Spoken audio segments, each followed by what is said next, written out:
Praise the Lord. आप सबको जय मसीह की। मैं परमेश्वर का धन्यवाद देता हूं आज की सुबह दिखाने के लिए। एक और दिन परमेश्वर ने हमें दिया है ताकि हम इस दिन भर उसकी महिमा करते रहें, उसकी तारीफ करते रहें, उसकी बड़ाई करते रहें, क्योंकि हमारा प्रभु इसी योग्य है, जीवन देने वाला है, सब कुछ देने वाला हमारा प्रभु है। तो आइए हम उसे ऊंचा उठाएं, हम घटे और प्रभु हमें बढ़ता चला जाए। एक नया संदेश लेकर मैं आपका दोस्त पास्टर राजमेसी आपके सम्मुख उपस्थित हूँ। और आज का जो संदेश है वो एक भेद के ऊपर है, प्रकाशित वाक्य का वो भेद जिसे बहुत कम लोग जानते हैं। बहुत से लोग जानते हैं जो बाइबल पढ़ते हैं हमेशा, लेकिन बहुत से लोगों को ये बात नहीं पता। और वो बात है 14 अध्याय में 1,44,000 जन, उनका जिक्र आया है प्रकाशित वाक्य के 14 पद में। तो वो देखेंगे कि वो लोग कौन हैं, बाइबल कहाँ पर उनका जिक्र करती है और वो किस प्रकार से हम उनको समझ सकते हैं। अगर बात समझ में आपके आ जाती है तो इस वचन को ज़रूर शेयर कीजिएगा ताकि बहुत से लोग इस भेद की बात को जान सकें। Praise the Lord. मेरे साथ मेरी मुहिम में शामिल हो जाइए कि जिद है सच को फैलाने की। ट्रू पल्स में आज का सवाल है कि प्रभु यीशु मसीह कौन थे? यहूदी थे, मिस्री थे, कौन थे यीशु मसीह? अगर आप जानते हैं तो ज़रूर लिखिए, अगर नहीं तो डिस्क्रिप्शन में आपको इसका जवाब मिल जाएगा। आइए एक छोटी सी प्रार्थना करके आज के वचन को शुरू करेंगे।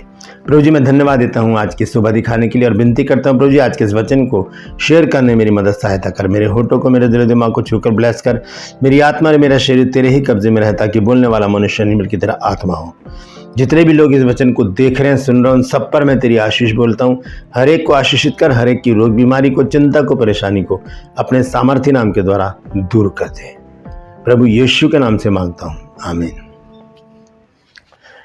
तो प्रेज द लॉर्ड। तो आइए आज के संदेश को हम शुरू करेंगे। बहुत ही गंभीर बात है ये और एक ऐसा रहस्य जो हम सबको जानना बहुत ज़रूरी है। तो समय को खराब ना करते हुए आइए इस वचन में हम चलेंगे। प्रकाशित वाक्य 14 अध्याय 1 पद से 5 पद तक मैं पढ़ रहा हूँ। ध्यान से सुनिए क्या लिखा है। लिखा है, फिर मैंने दृष्टि की। कौन कह रहा है? यूहन्ना, जिसने ये प्रकाशित वाक्य लिखा। वो कहता है कि फिर मैंने दृष्टि की और देखो एक मेमना सिय्योन पहाड़ पर खड़ा है। मेमना कौन है? प्रभु यीशु मसीह सिय्योन पहाड़ पर खड़ा है और उसके साथ 1,44,000 जन है। 1,44,000 जन, उनका जिक्र यहाँ पर आया है। तो ये कौन है, इस बात को आज हम जानेंगे। और लिखा है, जिनके माथे पर उसका और उसके पिता का नाम लिखा हुआ है। पहली बात।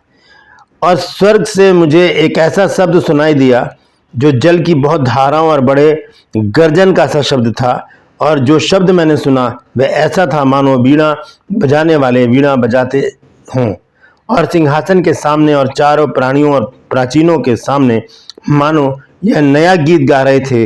और उन 1,44,000 जनों को छोड़ जो पृथ्वी पर से मोल लिए गए थे। ये पृथ्वी पर के लोग थे। कौन थे ये पृथ्वी के लोग जिन्हें मोल ले लिया गया था। 1,44,000। पहली बात हमने देखी कि उनके माथे पर क्या लिखा है? नाम लिखा है। और दूसरी बात यह कि वो पृथ्वी पर से मोल लिए गए थे। कोई वह गीत ना सीख सकता था, जो गीत वो गा रहे थे कोई भी उस गीत को नहीं सीख सकता था। और 4 पद में लिखा, ये वे हैं जो स्त्रियों के साथ अशुद्ध नहीं हुए। स्त्रियों के साथ अशुद्ध नहीं हुए पर कुंवारे हैं। ये वही हैं कि जहाँ कहीं मेमना जाता है वे उसके पीछे हो लेते हैं। ये तो परमेश्वर के निमित्त पहले फल होने के लिए मनुष्यों में से मोल लिए गए हैं। और 5 पद में देखिए क्या लिखा है, और उनके मुंह से कभी झूठ ना निकला था, वे निर्दोष हैं। कितनी बड़ी बड़ी बातें इन लोगों के लिए लिखी हैं और ये सारी बातें आज हम बाइबल से देखेंगे। सबसे पहली बात क्या है कि उनके नाम जो है परमेश्वर का, प्रभु यीशु मसीह का नाम कहाँ लिखा है? उनके माथे पर लिखा है। और ये इस बात को दर्शाता है कि जिसका नाम, जिस नाम की मोहर लग जाती है वो उसी का हो जाता है। तो ये प्रभु के, परमेश्वर के लोग हैं, 1,44,000 लोग। और दूसरी चीज़ लिखी है कि वो मोल लिए गए हैं, यानी कि खरीद लिए गए हैं। परमेश्वर ने उनको खरीद लिया है, शैतान के हाथों से उनको ले लिया है। जैसे प्रभु यीशु मसीह ने हमको भी खरीदा है अपना कीमती लहू देकर। इनको भी क्या कर लिया गया है? खरीद लिया गया है। तीसरी चीज़ है कि स्त्रियों से अशुद्ध नहीं हुए। ये बहुत बड़ी बात है। इस बात को प्रूव करती है कि ये इनका जेंडर क्या है? ये पुरुष हैं, ये पुरलिंग है, स्त्रीलिंग नहीं है, इनमें स्त्री कोई नहीं है, लड़की या महिला नारी कोई नहीं है, ये पुरुष जाति है। तो लिखा है यहाँ पर ये स्त्रियों से अशुद्ध नहीं हुए थे, ये पवित्र लोग हैं, ये लड़के हैं, ये लड़के हैं, ये जवान हैं। तीसरी चीज है कि ये कुंवारे हैं, कुंवारे हैं, इनकी शादी नहीं हुई। स्त्रियों से अशुद्ध होने का मतलब क्या है? ये स्त्रियों के साथ इन्होंने संभोग नहीं किया, इन्होंने व्यभिचार नहीं किया, इन्होंने विवाह नहीं किया, इन्होंने अपने शरीर को व्यभिचार से गंदा नहीं किया, शारीरिक संबंध बनाकर उसे अशुद्ध नहीं किया। ये शुद्ध है, पवित्र है। और आगे लिखा है कि वो यीशु के पीछे चलने वाले लोग हैं, जहाँ यीशु मसीह जाते हैं वहीं वहीं वो जाते हैं। और पांचवा पॉइंट है झूठ नहीं बोलते, ये झूठ नहीं बोला, इन्होंने झूठ नहीं बोला, जब ये पृथ्वी पर थे इन्होंने झूठ नहीं बोला। और आखिरी चीज निर्दोष है, जब ये पृथ्वी पर थे इन्होंने अपना जीवन निर्दोषता से जिया है। कौन है ये लोग? ये विशेषताएं किन में होती हैं? कौन झूठ नहीं बोलता, कौन निर्दोष है, कौन स्त्रियों के पास जाकर गंदा नहीं हुआ, किसने कौन अभी तक कुंवारा था, किन को मोल ले लिया गया, किन का जिक्र है यहाँ पर? दोस्तों, ये जो विशेषताएं बताई गई हैं ये विशेषताएं बच्चों में होती हैं। बच्चे कभी झूठ नहीं बोलते, बच्चे निर्दोष होते हैं, और बच्चे जो हैं वो स्त्रियों के पास जाकर गंदे नहीं होते, वो पवित्र होते हैं, वो पवित्र होते हैं। बच्चों की ये विशेषता है, ये बच्चों की विशेषता है। तो यहाँ पर उन बच्चों के बारे में लिखा है। देखेंगे यीशु मसीह बच्चों के विषय में क्या धारणा रखते हैं। मरकुस रचित सुसमाचार 10 अध्याय और उसका 13, 14 और 15 पद है। यह लिखा है, फिर लोग बालकों को यानी कि बच्चों को उसके पास लाने लगे कि वे उन पर हाथ रखे, पर चेलों ने उनको डांटा। 14 पद में लिखा, यीशु ने यह देखकर क्रोध होकर यानी कि गुस्से में उनसे कहा, बालकों को मेरे पास आने दो, उन्हें मना ना करो, क्योंकि परमेश्वर का राज्य ऐसो ही का है, ऐसो ही का जो स्त्रियों के पास नहीं गए, जिनके मुंह से कभी झूठ नहीं निकला, जो निर्दोष हैं, जो सिर्फ यीशु के पीछे चलते हैं और जिनके माथे पर नाम लिखा गया है प्रभु यीशु मसीह का। उनके विषय में यीशु मसीह यहाँ पर ये धारणा रखते हैं कि स्वर्ग का राज्य ऐसों का है। ये बच्चे जो हैं ये कभी गाली नहीं देते किसी को, ये पवित्र होते हैं, ये स्त्रियों के पास जाकर गंदे नहीं होते, ये निर्दोष होते हैं। हम संसार की रीति से भी देखते हैं, क्रिमिनल केस में क्या होता है कि जब पुलिस आती है या सीबीआई वगैरह कुछ भी आती है तो वो बच्चों से जानकारी ज़रूर लेती है, क्योंकि बच्चे कभी झूठ नहीं बोलते, वो हमेशा सच बोलते हैं। बच्चे लड़ते हैं, भिड़ते हैं, फिर एक हो जाते हैं, उनके पीछे माँ बापों में खूब झगड़े होते हैं, लड़ाई झगड़े होते हैं, सर भी फूट जाते हैं, लेकिन बच्चे फिर से खेलने लग जाते हैं, फिर से आपस में मेल मिलाप कर लेते हैं। ये बच्चों की प्रवृत्ति है। बच्चों के विषय में यहाँ पर साफ रीति से लिखा गया है कि यीशु मसीह ने कहा कि उन्हें मेरे पास आने दो, क्योंकि स्वर्ग का राज्य ऐसों का है जो अपने आप को निर्दोष रखते हैं, जो मुंह से झूठ नहीं बोलते, जो सिर्फ यीशु मसीह के गीत गाते हैं और जो यीशु मसीह के पीछे चलते हैं, जो व्यभिचार के पाप में नहीं फंसते। उनके विषय में यीशु मसीह कहते हैं, और लिखा है 15 आयत में, मैं तुमसे सच कहता हूं कि जो कोई परमेश्वर के राज्य को बालक के न्याय ग्रहण ना करे वह उसमें कभी प्रवेश करने ना पाएगा। तो ये बच्चों के विषय में, तो ये 1,44,000 कौन से बच्चे हैं? आइए इसको स्पष्टता से देखेंगे। मत्ती रचित सुसमाचार 2 अध्याय 16, 17 और 18 पद। देखिए यहाँ पर लिखा है, देखिए यहाँ पर लिखा है कि जब हेरोदेस ने यह देखा कि ज्योतिषियों ने मेरे साथ ठट्ठा किया है, तब वह क्रोध से भर गया और लोगों को भेजकर ज्योतिषियों से ठीक ठीक पूछे हुए समय के अनुसार बैतलहम और उसके आसपास के सब लड़कों को जो 2 वर्ष के व उससे छोटे थे मरवा डाला। लड़कों को, ये वो लड़के हैं जो स्त्रियों से गंदे नहीं हुए, ये वो लड़के हैं 2 वर्ष और उससे छोटे, जिनके मुंह से कभी झूठ नहीं निकला, जो निर्दोष थे। ये निर्दोष थे, निर्दोष बच्चों को मार डाला गया। उस समय जब यीशु का जन्म हुआ था, इस राजा ने क्या किया, इन बच्चों को मरवा डाला, जिनकी संख्या बाइबल में बताई गई है 1,44,000। ये स्वर्ग में है और ये क्या करते हैं, परमेश्वर की महिमा करते हैं, परमेश्वर की तारीफ करते हैं।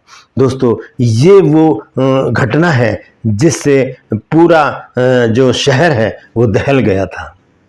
इसका जिक्र जो है पहले से ही बाइबल में था, इसकी भविष्यवाणी पहले से ही बाइबल में हो चुकी थी, क्योंकि जब हम 17 और 18 पद पढ़ते हैं तो देखिए क्या लिखा है, तब जो वचन यिर्मयाह भविष्यवक्ता के द्वारा कहा गया था वह पूरा हुआ कि रामाह में, रामाह मतलब रामा नगर, रामाह में एक करुणनाद, करुणनाद का मतलब होता है बिलाप, रोना, बिलखना, करुणनाद सुनाई दिया, रोना और बड़ा विलाप। राहेल अपने बालकों के लिए रो रही थी और शांत होना न चाहती थी क्योंकि वो है नहीं। ये भविष्यवाणी हुई थी यिर्मयाह नबी के द्वारा। कहाँ पर लिखा है ये, आइए देखेंगे। 31 अध्याय यिर्मयाह नबी की पुस्तक, 31 अध्याय 15 और 16 पद। यहाँ लिखा है, यहोवा ये भी कहता है, सुन, रामा नगर में विलाप और बिलक बिलक कर रोने का शब्द सुनने में आता है।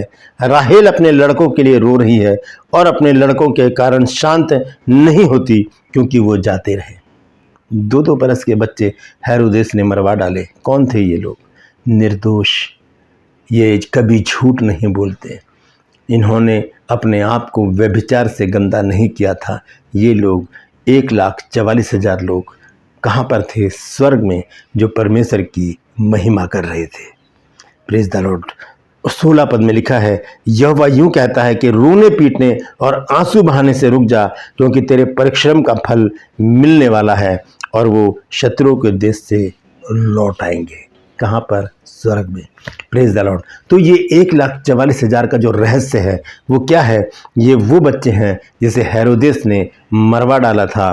क्रोध में आकर जब ज्योतिषियों ने दूसरा रास्ता ले लिया, वो वापस राजा के पास नहीं गए, तब उसने यरूशलेम और आसपास के जगहों के 2 साल से छोटे बच्चे और 2 वर्ष और 2 उससे छोटे बच्चों को मरवा डाला। वो तो निर्दोष थे, कभी झूठ नहीं बोलते बच्चे, कभी गंदे नहीं होते, व्यभिचार नहीं करते, कभी बीड़ी सिगरेट पान तंबाकू शराब कुछ नहीं पीते। बच्चे बहुत इनोसेंट होते हैं, बहुत ही संवेदनशील होते हैं। इसलिए यीशु मसीह ने कहा कि बालकों को मेरे पास आने दो, उन्हें मना ना करो, क्योंकि स्वर्ग का राज्य ऐसों का है। क्योंकि वो निर्दोष होते हैं, झूठ नहीं बोलते, गंदे नहीं होते, वो पवित्र होते हैं, कंवारे होते हैं। Praise the Lord.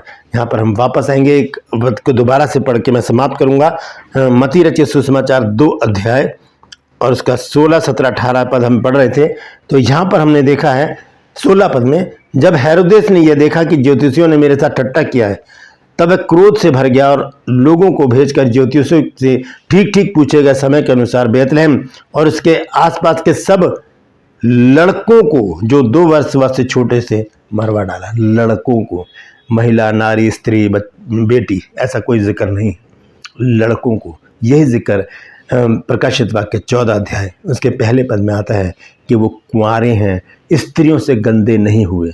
स्त्रियों से गंदे कौन होते हैं? पुरुष। तो यही वो लोग हैं जो स्वर्ग में परमेश्वर के सम्मुख रहकर उसकी आराधना स्तुति में लगे हुए हैं। इनको परमेश्वर ने मोल ले लिया है और वो परमेश्वर के सिंहासन के नज़दीक खड़े हैं। Praise the Lord. परमेश्वर इन वचनों के द्वारा हम सबको आशीष दे। यदि आज आपने कुछ नया सीखा है तो कमेंट्स में ज़रूर लिखिएगा और इस वचन को शेयर कीजिए ताकि और भी लोग इन बातों को जान सकें।